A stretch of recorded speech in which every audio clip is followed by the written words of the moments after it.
దేవరాగం జ్ఞానయోగం వ్యాసపీఠం బహువేదశాస్త్రం బోధామృతహిత శ్రీమన్నారాయణం శివగౌరీ సంభాషిత సకల పురాణం అష్టాక్షరి పంచాక్షరి మంత్రావరణం అఖిల దేవతా సంస్తుతి పారాయణం జయమంగళకరమీ ప్రవచన శ్రవణం అనుదినము శుభము సుఖము జీవన గమనం దేవరాగం జ్ఞానయోగం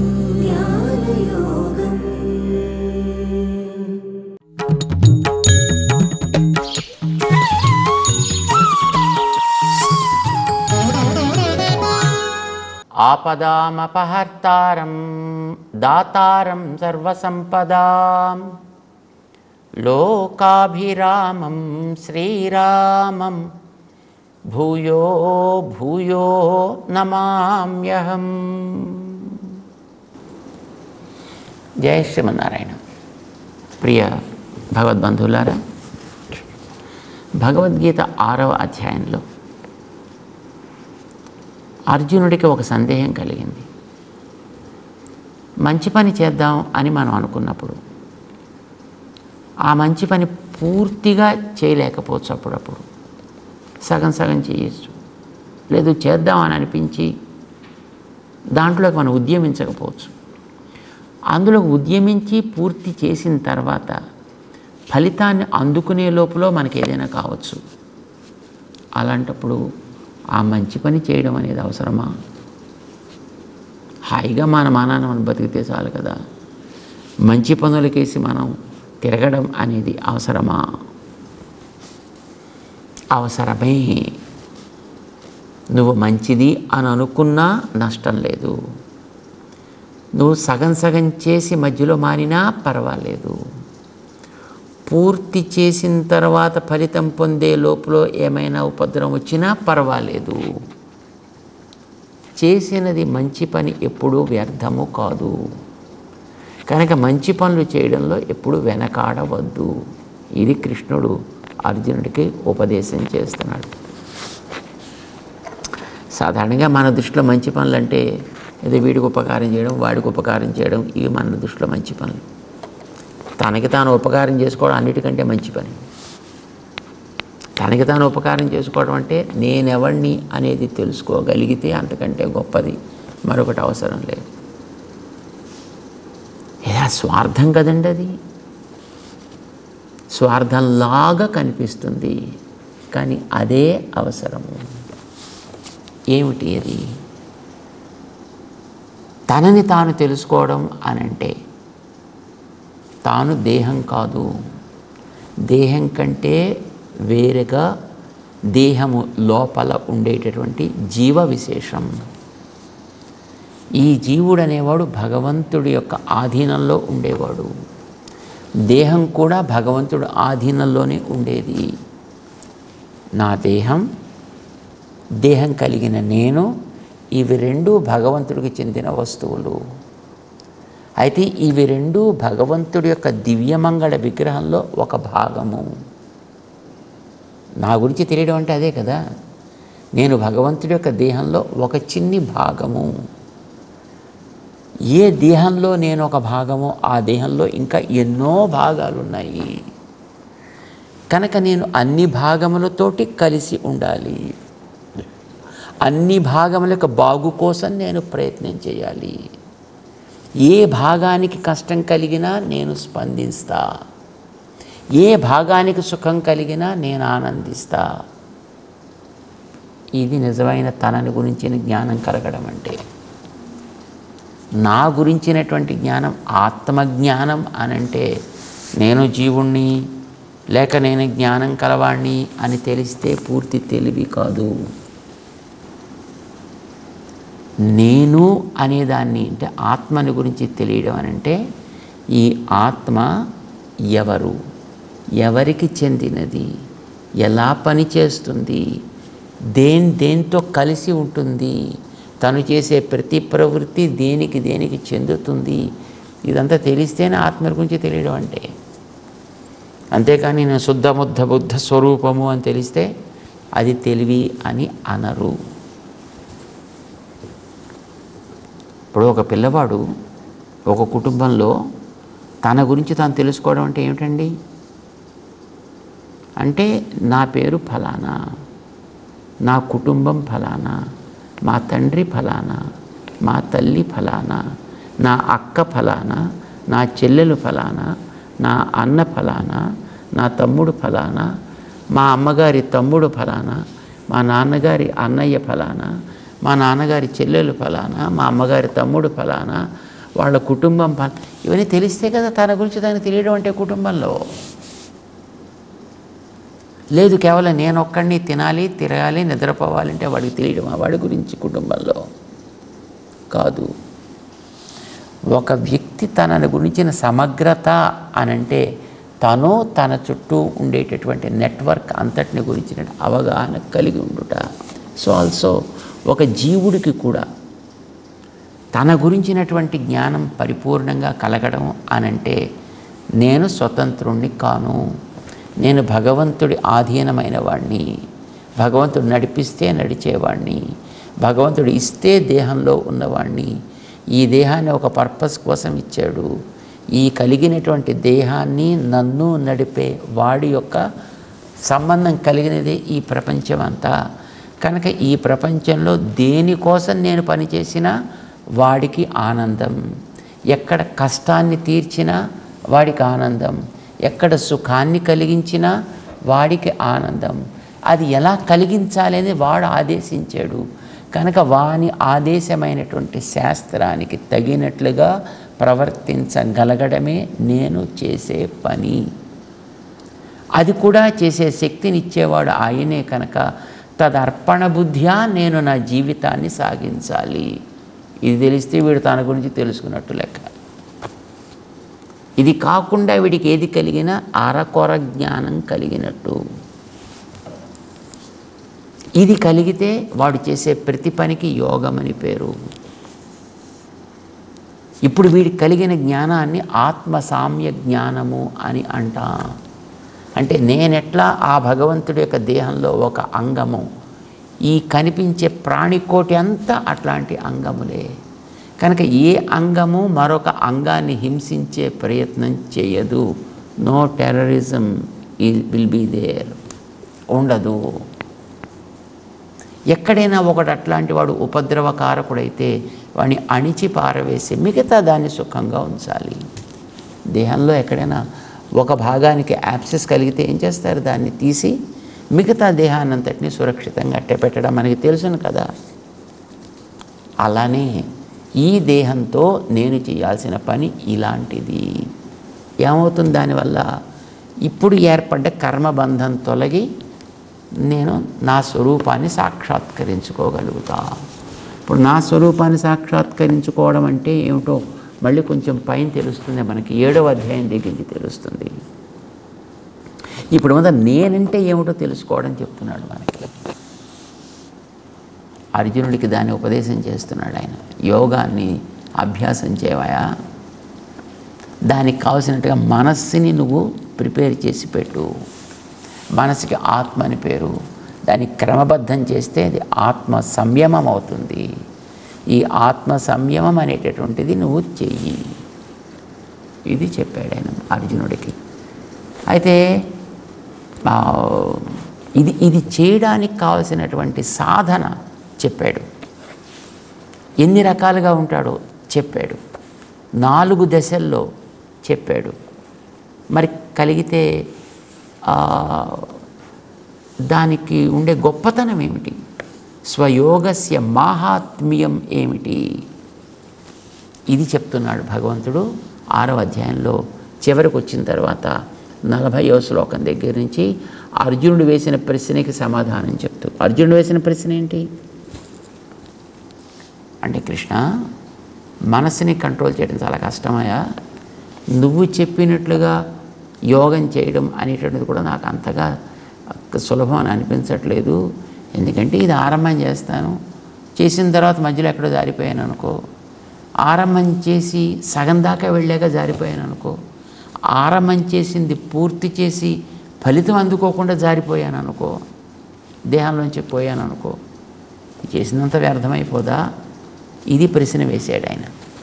దానికి సమాధానం చెప్తున్నాడు శ్రీకృష్ణుడు. కాదు, మంచి పని అనేది ఎంతెంత చేస్తే అంతంతే ఫలితం ఇస్తుంది. నహి కళ్యాణకృత్ కశ్చిత్ దుర్గతిం తాత గచ్చతి.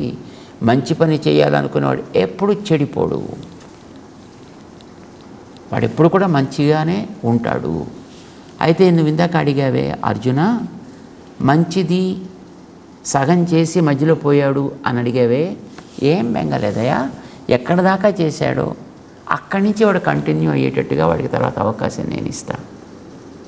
మళ్ళీ ఇంకోసారి జారిపోతే, జారిపోవడానికి మార్గం తీసేది వాడిలో ఉండే ఒక బలహీనత కనుక, అలాంటి బలహీనతల్లో వాడు జారకుండా ఉండేటట్టుగా ఆ బలహీనతలకి ఆస్కారం ఇచ్చినటువంటివి ఏవో వ్యసనం వాడు పూర్తిగా అనుభవించి ఇంకా వాడికి దాంట్లో అసలు నాకు ఇది వద్దని వాడే వదిలిపెట్టేటట్టుగా చేస్తాం. మంచిదే కదా. ఎలా వస్తుంది మళ్ళీ నది అంటే, ఇప్పుడు నిద్రపోతాడు అనుకోండి. ఇప్పుడు సగం పాఠం చదివి నేను నిద్రపోయా, మళ్ళీ మనాడు పొద్దున్నే లేచా, నేను ఇదివరకు ఎక్కడ ఆపాను అక్కడి నుంచి కదా కంటిన్యూ చేస్తున్నా. ఇదివరకు చదివింది ఇంతవరకు చదివా, ఇప్పుడు ఇక్కడి నుంచి చదువుదాం అని మనం చదువుతున్నామా లేదా? ఇదివరకు ఇంత పని చేశా, ఇక్కడి నుంచి చేద్దామని చేస్తున్నామా లేదా?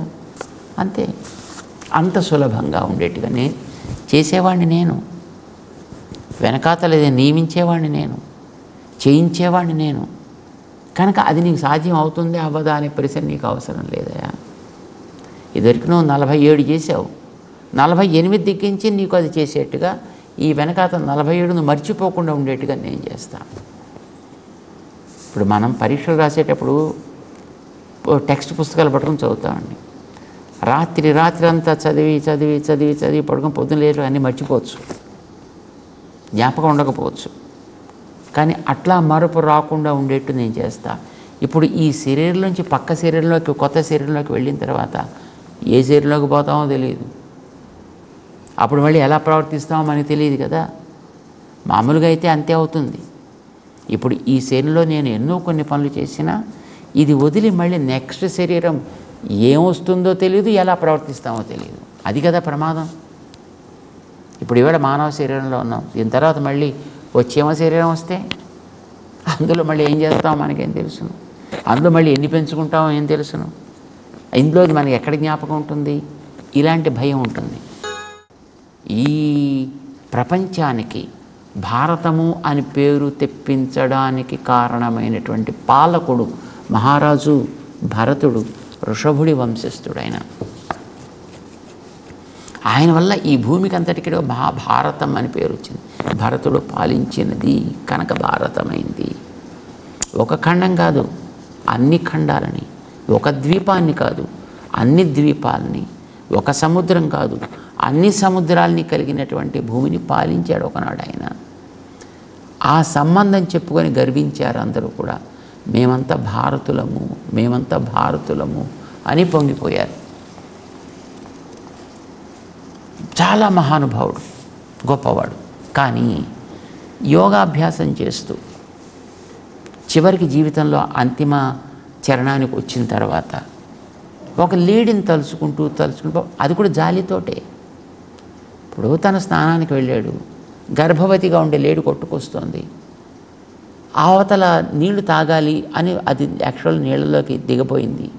కానీ ఇంతలో సింహం గర్జించింది అవతలి గట్టున, భయం వేసింది, దూకింది, పాప నీళ్ళలో పడిపోయింది. తను శిశువు బయటకు వచ్చేసింది, తను ప్రాణం వదిలిపెట్టింది. శిశువు అప్పుడే పుట్టింది, ఏం చేయాలో తోచదు దానికి, ఏం చేయాలో తెలియదు, తల్లి లేదు. అయ్యో జాలేసింది. దాన్ని జాగ్రత్తగా పట్టుకొచ్చి దాన్ని పెంచుతూ నేను లేకపోతే దీన్ని చూసేవాడెవ్వడు, ఇతని చివరి క్షణంలోకి వచ్చేసాడు. కానీ అయ్యో నేను లేకపోతే దీన్ని ఎవడు చూస్తాడో కదా అనుకుంటూ పాపం ప్రాణం వదిలిపెట్టాడు. చివరి క్షణపు స్మరణ తర్వాత జన్మకి నాంది పలుకుతుంది కనుక ఆ లేడీనే తలుచుకుంటూ పాపం ప్రాణం వదలడం చేత మళ్ళీ తను కూడా లేడీగా పుట్టాల్సి వచ్చింది. అతనికి పాత స్మరణ పోకుండా ఉండేట్టు నేనే చేసి పెట్టాను. లేడీ జన్మలో ఉన్నా ఇంత చేసి ఇలా వచ్చానే అనే స్మరణ చేత అతి అల్పకాలంలోనే ఆ లేడీ దేహాన్ని కూడా ఆయన వదిలిపెట్టి తర్వాత మళ్ళీ ఒక పిల్లవాడై పుట్టి మనిషిగా భరతుడనే పేరు పెట్టారు అతనికి. కానీ అతను యోగ సిద్ధి కలిగినటువంటి మహనీయుడు. ఇదివరకు ఉండే యోగం వాళ్ళలో పోలా. అంచేత సిద్ధి కలిగిన వాడు కనుక ఏ ఇతర ప్రవృత్తిలోకి వెళ్ళినా మళ్ళీ దాంట్లో తగులుకుంటామని అది లేకుండా తను ఉండేవాడు. అది చూసి మిగతా వాళ్ళ అతనికి జడుడు అని పేరు పెట్టారు. జడ భరత అయింది అతని పేరు. రహుగణుడు అనే రాజుకి తత్వోపదేశం చేస్తాడు ఆయన. అద్భుతమైన తత్వాన్ని ఉపదేశం చేశాడని పరాశర మహర్షి రాస్తాడు ఆయన గ్రంథంలో శ్రీ విష్ణు పురాణంలో. ఇదివరకు ఎంత జ్ఞానం ఉందో ఆ జ్ఞానం యథాతథంగా ఎక్కడ మరపు రాకుండా ఎక్కడ పోకుండా కరప్ట్ కాకుండా ఉండేట్టుగా నేను చేసే అతనికి. ఇలాంటి వాళ్ళు ఎంతోమంది ఉన్నారయా. కనుక నీకు ఆ భయమే అక్కర్లేదు. ఇదివరకు ఎక్కడైతే ఉందో పూర్వాభ్యాసేన తేనేవ హ్రియతే హి అవశోపి సహా. చేసింది ఎప్పుడు కూడా వ్యర్థం కాదు. కనుక సగంలో భ్రష్టుడైతే భ్రష్టుడు కావడానికి దారి తీసిన వాటి యందు వాడికి ఆశ తీరేంతవరకు అనుభవింపచేసి ఇంకొకసారి అట్లాంటి వాటిలో జారణ అవసరం లేకుండా చేసి అప్పుడు ఎక్కడ ఆగిందో అక్కడి నుంచి కంటిన్యూ అయ్యేటట్టు నేను చేయిస్తాను అని ఒక సాధన చెప్పాడు. అలా వచ్చిన తర్వాత వాడేం చేశాడు? తత్ర తం బుద్ధి సంయోగం లభతే పౌర్వదైహికం. ఇదివరకు దేహంలో ఉండేటప్పుడు ఏం చేశాడు అది వీడికి మరపు రాకుండా అది ఎక్కడి దాకా సాగిందో ఆ తర్వాత నుంచి బుద్ధి సంయోగం లభతే, దాంట్లో ఆ కనెక్టివిటీ పోకుండా ఉండేట్టు నేను చేస్తా వాడికి. ఇంకా వాడికి బెంగే ఉంది. యత తేజ తతో భూయ సంసిద్ధవు. తిరిగి వాడు ఇదివరకు ఎక్కడ ఆపాడో అక్కడి నుంచే కంటిన్యూ చేస్తాడు. అంచేత ఇంకా వాడికి ఏమీ ఇబ్బంది అయితే వాడికి రాదు. ఇంకా నువ్వు ఇందాక ఇంకోటి అడిగావే 99 దాకా చేశాడు, ఇంకా ఫలితం చేతికి వచ్చేసేది ఇంతలో అయిందన్నావు కదా. సో అలాంటి వాడికి కూడా అది పక్వమైనటువంటి కుటుంబంలో పుట్టి ఫలితాన్ని అనుభవించగలిగేట్టుగా వాడికి చేస్తాను. ఇదివరకు వాడు అభ్యాసం చేసాడని పూర్వాభ్యాసేన తేనేవహి హ్రియతే అవశః. ఇదివరకు వాడు అక్కడ దాకా అలా వచ్చి ఉంది. చూడండి, కొంతమంది పిల్లల్ని మనం చూసుంటాం. ఆ మధ్యన ఎక్కడో ఒక చోటు చూపించారు, 2 ఏళ్ల పిల్లాడు. వాడు కూర్చుని పెద్ద డ్రమ్ పెట్టుకుని ఇటు అటు 300 మందిని మొత్తం ఆర్కెస్ట్రా పెట్టుకుని వాడు నడిపిస్తున్నాడు. వాడు ఇలా తిప్పుతున్నాడు, కొడుతున్నాడు, ఎక్కడి నుంచి వచ్చింది వాడికి అది? పూర్వాభ్యాసేన తేనేవహి హ్రియతే అవశః. ఇదివరకు ఉంది వాడికి, ఆ దేహం పోయింది. ఈ దేహంలో అది కంటిన్యూ అయ్యేట్టు చేశాను. ఎట్లా? దేహంతో కనెక్టివిటీ కాదు అది. శరీరంలోంచి జీవుడు బయటకు వచ్చేటప్పుడు తనతో పాటు మనస్సుని ఇంద్రియాలని తెచ్చుకుంటాడు. ఈ మనస్సు ఇంద్రియాలతో పాటు గతంలో ఉండే సంస్కారాలన్నీ వాడు తెచ్చుకుంటాడు. వాటిని కంటిన్యూ చేస్తాడు. వాటిని పాడు చేసేట్టుగా శరీరం ఉన్నట్టయితే అవి అణిగి ఈ శరీరంతో ఉండే లక్షణాలే వాడి మీద డామినేట్ చేస్తాయి సామాన్యులమైనటువంటి వ్యక్తులకి, మనలాంటి వాళ్ళకి. కానీ నేను సంకల్పం చేసినప్పుడు ఈ శరీరపు ప్రభావం మళ్ళీ వీడి మీద లేకుండా వీడి యొక్క మానసిక ఐంద్రియమైనటువంటి ప్రభావమే శరీరం మీద పడి అదే వీడి యోగాభ్యాసాన్ని కంటిన్యూ చేసేట్టుగా నేను చేస్తాను. అంచేత నీకు ఏమో చివరికి వచ్చిన తర్వాత చేతికి అందకుండా పోతే వీడికి వేస్ట్ అయిపోతుందేమో బెంగే అవసరం లేదు నీకు. ఇక నీకు సందేహం వచ్చింది అంటే అది మంచిదని అనిపించింది కానీ చేయలే, అప్పుడు ఏమవుతుంది అని కదా. సో వాడి సంగతి నేను చెప్తున్నాను. వీడు జిజ్ఞాసురపి యోగస్య శబ్ద బ్రహ్మ అతివర్తతే. వాడు జిజ్ఞాసు, అంటే మంచిదని తెలుసుకోవాలనుకున్నాడు, తెలుసుకున్నాడు, చేయబుద్ధి అవ్వలేదు, వాడు చేయలేదు, యోగంలోకి వాడు రాలా, కానీ పోయాడు ఇంతలో. అప్పుడు కూడా వాడికి ఏం నష్టం లేదయ్యా, వాడు యోగం మీద రుచి అంటూ కలిగింది కనుక రుచి కంటిన్యూ చేసే బాడీ వాడికి ఇస్తాను. శబ్ద బ్రహ్మ అతివర్తతే. శబ్ద బ్రహ్మ, బ్రహ్మం అంటే ప్రకృతి. తర్వాత అధ్యాయంలో చెప్తారు, మమయోనిర్ మహద్ బ్రహ్మ తస్మిన్ గర్భం దధామి. భగవంతుడు చెప్తున్నాడు, ఈ ప్రాణికోటికంతటికీ కారణమైనటువంటి మహత్ బ్రహ్మ, గొప్పదైనటువంటి ఈ ప్రకృతి అంతా మమ, నాది. దాంట్లోకి జీవుణ్ణి ప్రవేశపెట్టేవాడిని నేనే చెప్పాడు. అంటే ప్రకృతికి బ్రహ్మ అనేటటువంటి వ్యవహారం ఉన్నది. చాలామంది దీనికి రకరకాల అపార్థాలు చెప్పారు. శబ్ద బ్రహ్మ అతివర్తతే, శబ్దం అంటే వేదం, వేదం చెప్పేది బ్రహ్మ అంటే పరమాత్మ, అతివర్తతే బ్రహ్మం దాటిపోతాడు వీడు. వేదాన్ని దాటిపోయి పరమాత్మని దాటిపోయి వీడికి సాధించేది ఏముంటుంది అక్కడ? అసలు పరమాత్మని దాటడం అనేది ఎట్లా సాగుతుంది జీవుడికి? సో అలాంటి అర్థాలు దానికి పొసగవు.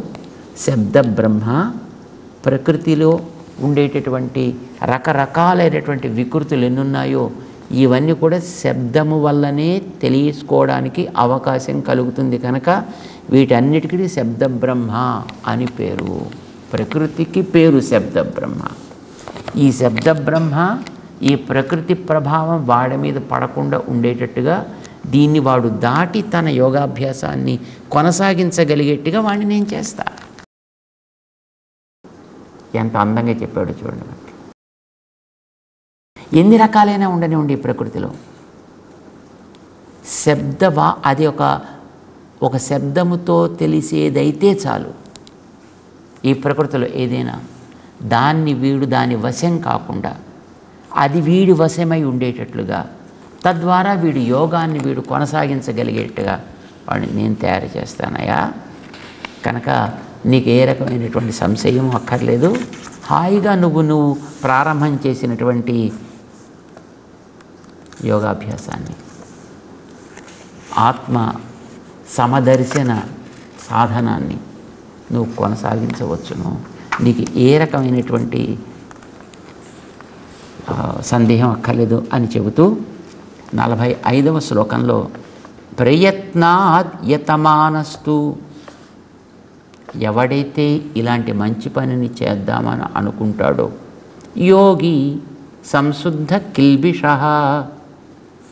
వాడు తనకుండేటువంటి పాత క్లేశములన్నింటినీ కూడా అతిక్రమించి వాటన్నిటిని కూడా దాటి అలాంటి వాటి నుంచి వాడు పరిశుద్ధుడయ్యి అనేక జన్మ సంసిద్ధ తతో యాతి పరాంగతిం, వీడు ఎంతో కాలంగా సంపాదించి పెట్టుకున్నటువంటి కర్మలన్నింటి నుంచి కూడా వీడు దాటి యాతి పరాంగతిం, వీడు కోరుకున్నటువంటి ఆత్మసాక్షాత్కారం అనే ఉత్తమ ఫలితాన్ని తప్పకుండా పొంది తీరుతాడు.